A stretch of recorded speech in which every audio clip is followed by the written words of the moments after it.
എടി നിനക്ക് എന്റെ ഗേൾഫ്രണ്ട് ആയിക്കൂടെ? നിനക്കെന്താ ഭ്രാന്താണോ? എന്തേ? നിന്റെ സ്റ്റാൻഡേർഡ് നോക്ക്, എന്റെ സ്റ്റാൻഡേർഡ് നോക്ക്. എന്നാ നീ നിന്റെ സ്റ്റാൻഡേർഡ് കൂട്ടിക്കോ.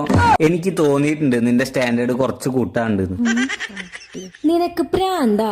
നമ്മൾ രണ്ടുപേരും ഇപ്പോഴും സ്വന്തം കാലിൽ നിൽക്കാറായിട്ടില്ല. നിനക്കും ജോലിയില്ല, എനിക്കും ജോലിയില്ല. എന്നാ നീ ജോലിക്ക് പോ, നല്ലൊരു കമ്പനിയിൽ ഇന്റർവ്യൂവിന് പോ. എനിക്ക് നിന്നെ നല്ല വിശ്വാസമുണ്ട്, നിനക്ക് നല്ലൊരു ജോലി കിട്ടും. നീ എന്തോ ഒരുമാതിരി ജോലിയുടെ കാര്യമൊക്കെ പറഞ്ഞ് നല്ലൊരു പയ്യനെ വേണ്ടാന്ന് വെക്കുന്നു. ഇനി പറ, എന്താ പ്രശ്നം? പെണ്ണുങ്ങൾ ആണുങ്ങളെ വിശ്വസിച്ച് ജീവിക്കണില്ലേ? ആണുങ്ങൾക്ക് എന്താ പെണ്ണുങ്ങളെ വിശ്വസിച്ച് ജീവിച്ചൂടെ? നമുക്ക് ഈ സിസ്റ്റം ഒക്കെ മാറ്റണം. എനിക്ക് നിന്നെ നല്ല വിശ്വാസമുണ്ട്. നമ്മൾ രണ്ടുപേരും കൂടെ നിന്റെ പേര് ഉയരത്തിലെത്തിക്കും.